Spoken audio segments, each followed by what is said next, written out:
right. Welcome back to another episode of the FNG Pod. I'm Manny. And I'm Anthony. Now, moving over from last time, there's been a few developments, I'd say. Jao Pali. I didn't get to watch it. It was a good game. I mean, Spurs really didn't have any second half. I watched second half. They didn't really have any attack at all in the second half. And the goal they scored was against the run of play. And then they had the lead and they just defended really. When the game got to like 75 minutes, they shut it down. And then the way games go, they do all the substitutions and everything. So That's funny. it wasn't really any. I wouldn't say it was. I mean, it's important because it's still not a derby that we lost. But That's that funny one, I'm happy. because that's exactly how they won the Europa League. Speaking of Europa League, what's your prediction for the Community Shield and Super Cup? Community Shield is Liverpool versus Crystal Palace. Yes. Liverpool is going to kill them. They have a lot of changes in the team, Liverpool. You don't think it's going to take maybe a few games to get under control? Left back, right back, striker, Attacking midfield. attacking midfield. Well, not too much changes. It's important positions now. But it's important position. So that's So we'll see. Wharton's still there. Gay's The still whole there. team is there. Mateta. Paper. They said that the deal was agreed.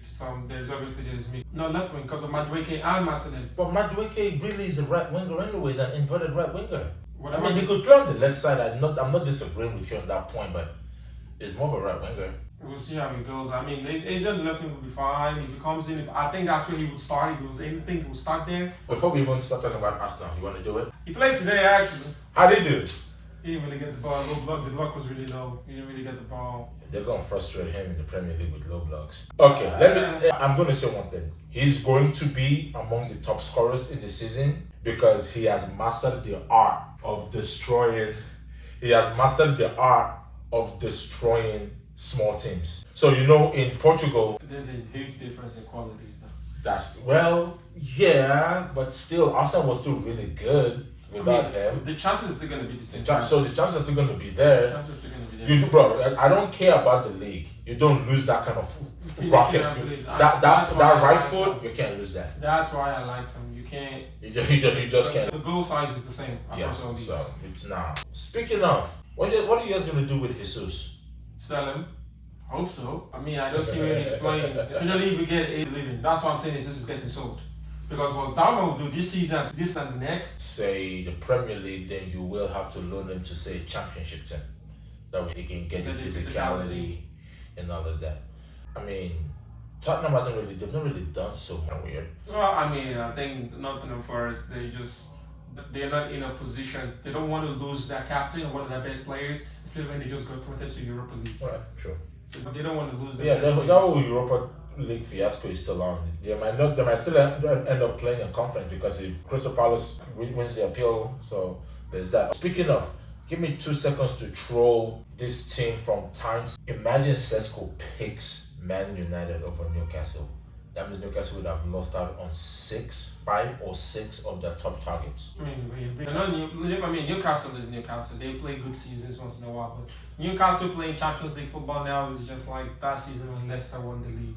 I mean, you play well, you're there, but if Chelsea, I'm saying somebody, Arsenal, Liverpool. Arsenal first, Liverpool second, Man City third, I'm just saying in random Chelsea numbers. fourth. That's kind of what I think too, in the cup. Like similar to But Liverpool. they have to win this year. It's really make or break, especially for Arteta. If it doesn't mean anything this year, I think he's gone. Yeah. So I think my prediction, I believe, will probably be Arsenal, Liverpool, City, Chelsea. That's City and Chelsea spot. No, I think City's bottom. The top three is going to be Liverpool, City, and Arsenal. They're going to the end of the season. Especially now we have a married Pep. He's married. He got back with his wife. Nah. That's a divorce. Yeah, but he's moved on. You're not gonna see any of the head scratches. He's moved on, and he has the current Ballon d'Or holder back. Rodri. And he's completely. You're really flying under the radar right now. Manchester City. I don't know whose radar is on or not. My radar is right on them. No, I'm talking about just in media in general. Yeah, media always hypes Arsenal. They hype United. Nobody hypes Liverpool. Nobody hypes United. They bash United. Nobody hypes Liverpool. They bash United. It's funny because last season, when you went to like middle September, I was looking at the league table and I was like, They kept talking about there's a 10-game stretch coming and they'll play Real Madrid and they'll play this and they'll play this and they'll play this and then the right 10 games they lose one. And I was like, well, you guys not going to talk about them? Like Liverpool just they. So yeah, but that stretch of games really did affect them more than what I would like to say, because a healthy Liverpool will not lose to Newcastle in that final. I mean, you saw that final. They got ran over in the final. Liverpool getting ran over in the game. Come on. Newcastle did win Carabao. Yeah. Newcastle won something last year. Yeah. Arteta didn't. Yeah. Chelsea won. Yeah. Crystal Palace won. We'll see. I think this year though, I like Mikel, but it doesn't. Especially now, I'm looking through the Arsenal roster. There's no weakness in that squad. Right. I agree. Even with injuries, the backups are not so far because our second team is pretty good. Our second team would have started the last 2 seasons for us. Right. Because when I go through the second team roster in my mind, the roster is amazing. So Mikel has to win something. When I say something, Carabao is going to call it. Right. FA. Your team is pretty much set. I think about United's team, and there's still a lot of holes in that team. The defense is fine. Let's talk about the goalkeeping. Do we go with Onana? I'm not really sure if I can still trust Onana in the preseason. I'm not gonna lie to you. Binder is trash. I watched my hair like maybe once or twice. Binder is trash. The only game that comes to mind was against Spurs. I think trash is so hard. It's so harsh. Do you loan out Chido? Right. So there's something there to be said, and this is all assuming Chesko ends up picking Man United over Newcastle. Personally, I don't see why. Will the solution now be to sell Højlund or to sell? Because if you have to sell somebody, 3 strikers will be fine. 4 is this season. 3 is too much, just because we only have Premier League. But when you go back to Europe, 3 is fine, because let's say Chido will then play Carabao Cups and the lower level FA Cup games. Then you will have Chesko and Højlund fighting for the attackers. Granted, a lot of people will hear me say talented and Højlund in the same sentence. Also, there's a lot to figure out, you know. So defensively, I think this summer we'll find defensively. Next summer it's going to be the end of Harry Maguire's contract, right? So he'll probably get moved on. We don't know what Licha we're going to get back with Lisandro Martinez. We don't know which one we're going to get back. Is it going to be an injury-prone one? I think Shaw will actually surprise us. Yesterday, I was watching him play, and I tweeted, I go, Luke Shaw is about to make all of us fall in love with him again, and then he'll get injured. You didn't get injured? I'm not saying in the game. I said in the season. He'll make us fall in love with him by putting on 8, 9, 10 out of 10 performances for a while. Then they'll get injured, because he played phenomenally well yesterday. I'm left centre back. So I think defensively we're fine. Midfield is a huge problem for me right now. Midfield is a problem right now. The problem with Man United's midfield is Bruno Fernandes, because of the formation. Why? You need to find him a partner. Okay, so I agree with that. So that's the problem. Who do you partner next to him? If you play Casemiro with him, now you're just playing hot potato football. How many times do you need an outlet pass in a game when you're up 3-0 that you should be controlling the tempo? So I don't know. So Bruno obviously will want our best, but you need the midfielder that goes alongside Bruno is the midfielder that we cannot afford this summer and will become even more expensive next summer. Because what does this midfielder have to be able to do? In first phase, he has to be press resistant. Physically enough to take the ball from the defenders, shield the ball, turn around. Let's look at the current midfield profiles we have at Man United. Let's start with Casemiro. We just talked about it. He's not good in front. He's too slow. Not good in first phase. Good defensive midfielder can screen the defense, but can't carry the ball. Okay, fine. Look at Ugarte. Great, phenomenal presser. He's not extremely athletic, right? But he can link. But are you going to leave the sole defensive responsibilities on someone that does not have the explosive physicality to cover the ground? I mean, okay, see, the thing with Kobe Mind that I like, I get with the point you're trying to make, but with the system that you put player like Kobe in, Kobe is very hard to press. No, there's nobody's arguing that. It's press resistant. He has excellent passing range. He showed some. I'd give you that. Against West Ham in the preseason and yesterday night against Bournemouth, he showed some passing range. Yes, I give you that. If he has some defensive acumen, it's not the best defensive midfielder on your team. I agree.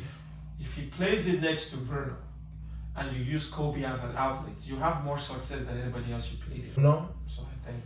But because we know Bruno is not venture. Yeah. And you need somebody to get the ball to start the play. I'm gonna be very. It does have a good cruise control. So when I think of the shape that he'll be playing in, if you press Kobe in this Man United team, when you guys the ball comes out the back, it goes to Kobe. They try to press. You guys are stretching. If you stretch the whole field because of Dorgo and Ahmad or whoever's on the right wing, because of Kobe's range is cruise control, he can easily start their wing attacks very easily. Right. And it forces you to close up on them, which gives Bruno more operating space. I'm aiming to sweep, hunt people down running. Now he can't carry the ball well because he's not strong enough, but he can hunt you down in the press. Mm-hmm. Do we know that about Kobe Mano? No, he's not. Do we know that about Casemiro? We know Casemiro can really do that. You can't do we know that. Ugarte can't do that. No, Ugarte can actually press. He's a very good presser. Excellent presser. Now, you say you decide to press with Ugarte. Yeah, but now you have the ball from the back. How do you progress it? When we're playing Arsenal, and you're going up against, we're going to play you guys first game of the season, right? We're going up against Zubimendi, who's a press-resistant controller and tempo dictator, right? We're going to go against Declan Rice, who's very good at covering the grass, covering the areas when the counter-attack is coming, and then you're going to have Odegaard, all press machines. Yes, fine, maybe you don't press Kobe, all of this, but would you rather have Ugarte? They're talking about the goalkeeping department.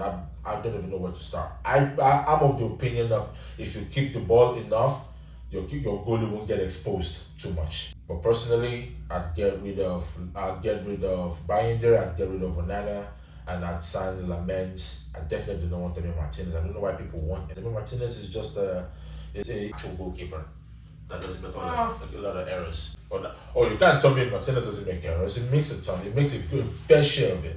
I want to see Onana one more season.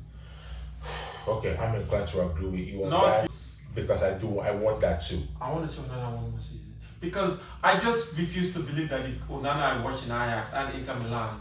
Do not bring up Ajax. He was trash at that. He was because when you see a team that has the Inter Milan, what are they known for? Onana doesn't make enough saves, like spectacular saves, to buy himself a get out of jail pass for the mistakes that he makes. Bro, 12 get out of jail cards in the season. 12. Yes, I know. I'm sorry. That's what I'm saying. There's not enough world class saves for you to make. It's just that he makes them more frequent. I mean, the one I know that is a problem was the one against Brighton. That was terrible. The little cross, that was terrible. The one against Lyon, Neuer. That was terrible. I've seen Neuer do that against Madrid. See, if Neuer does it, we will all. Why don't you ever bring it up? Because it's once in a week. Personally, I feel like the point you're making and the stance you're taking is where Amorim stands. It feels like it's a part of the whole that what was happening in front is affecting the back, and because we played so many narrow games.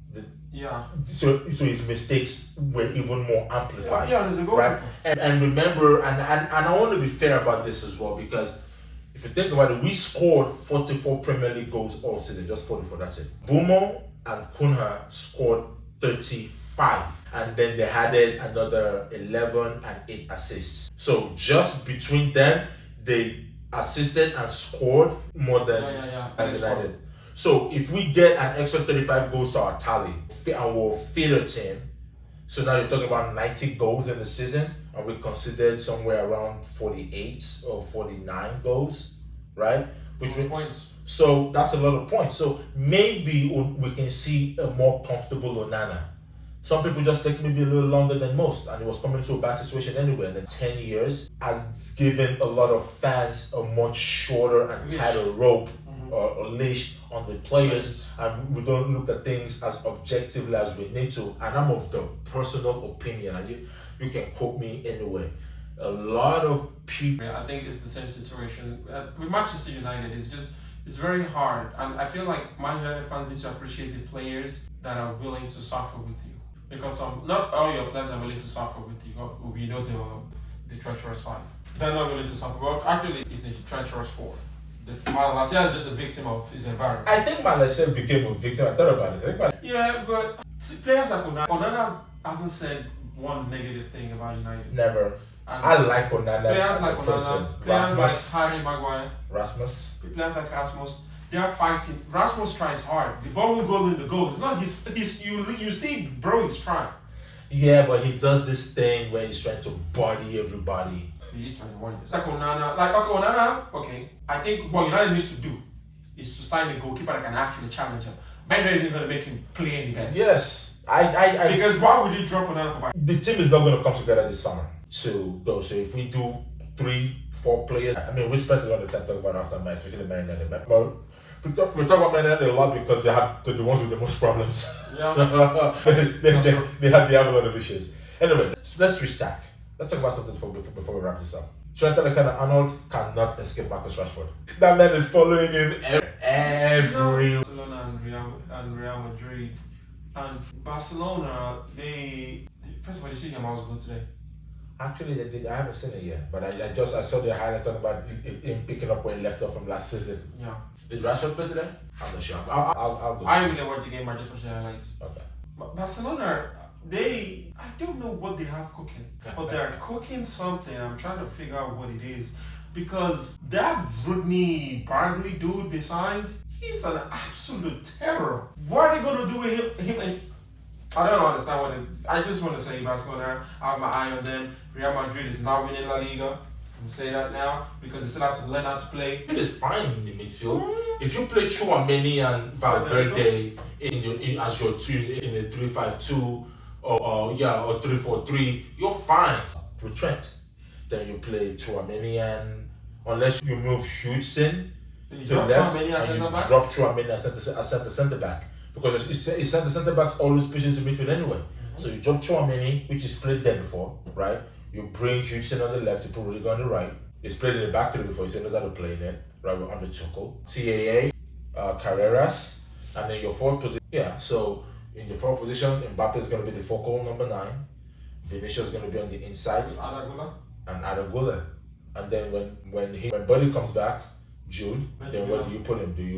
Who's going to play midfield now if we're moving Chouameni down into center? What do you think about Granit Xhaka running away from Ten Hag? Everybody is running away from Ten Hag. Even Hradek is leaving. Hradek Vitak? The goalie. Yeah, descended from Man United. He wants to leave. Oh boy. I think he's going to, what's that team? He's leaving. I think he wants to leave. Alex left. Tar left. Frimpong left. What you'd like to hear from us to cover, to discuss. I'm very excited about this season. I think our next episode we're actually going to do this is my brother. Right. See you guys soon. Thank you. Yeah, I didn't press record.